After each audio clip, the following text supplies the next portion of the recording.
জয় জয় সনাতনী। Sunday adventure with my buddies. রবিবার মানেই শুধু বিশ্রাম নয়, কখনো কখনো নতুন অ্যাডভেঞ্চারেরও ডাক। এই রবিবার আমরা কয়েকজন বন্ধু মিলে বেরিয়ে কাছে এক অসাধারণ জলপ্রপাতের খুঁজে, যা নালকাটা আর্মি ক্যাম্প থেকে পেরিয়ে বাদিকের একটা রাস্তা দিয়ে ঢুকে কিছুটা দূর। পাহাড়ি পথ, ঘন সবুজ জঙ্গল আর আঁকাবাঁকা ট্রেন ধরে শুরু হলো আমাদের ট্রেকিং ও হাইকিং। প্রতিটি পদক্ষেপ ছিল নতুন রোমাঞ্চ, নতুন চ্যালেঞ্জ আর অফুরন্ত মজা। প্রভাতের কাছে পৌঁছলাম, তখন চোখের সামনে ভেসে উঠল প্রকৃতির এক অপূর্ব দৃষ্টি।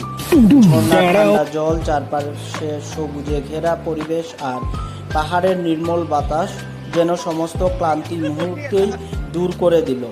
বন্ধুদের হাসি ঠাট্টা, অ্যাডভেঞ্চার আর প্রকৃতির মাঝে কাটানো এই দিনটি সত্যি স্মরণীয় হয়ে থাকবে আমাদের সবার কাছে। আমরা প্রায় পৌঁছে গেছিলাম সেই সুন্দর মনোরম জায়গার কাছে। এটা ছিল একটা জলাশয়, অনেকেই এখানে স্নান বা বোটিং টাইপের করছিল।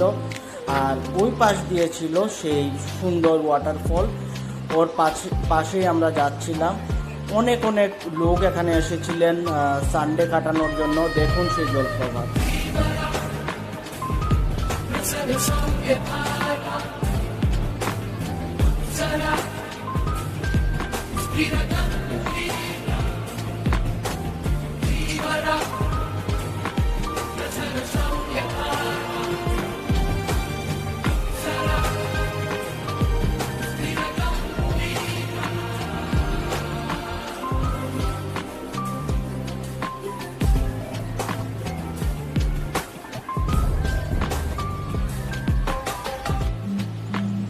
যদি আপনি প্রকৃতি প্রেমী হন এবং ট্রেকিং ও হাইকিং পছন্দ করেন, তাহলে করমছড়ার এই লুকোনো স্বর্গ একবার অবশ্যই ঘুরে দেখবেন।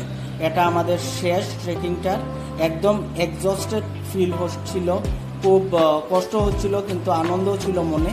ধন্যবাদ সবাইকে পাশে থাকার জন্য।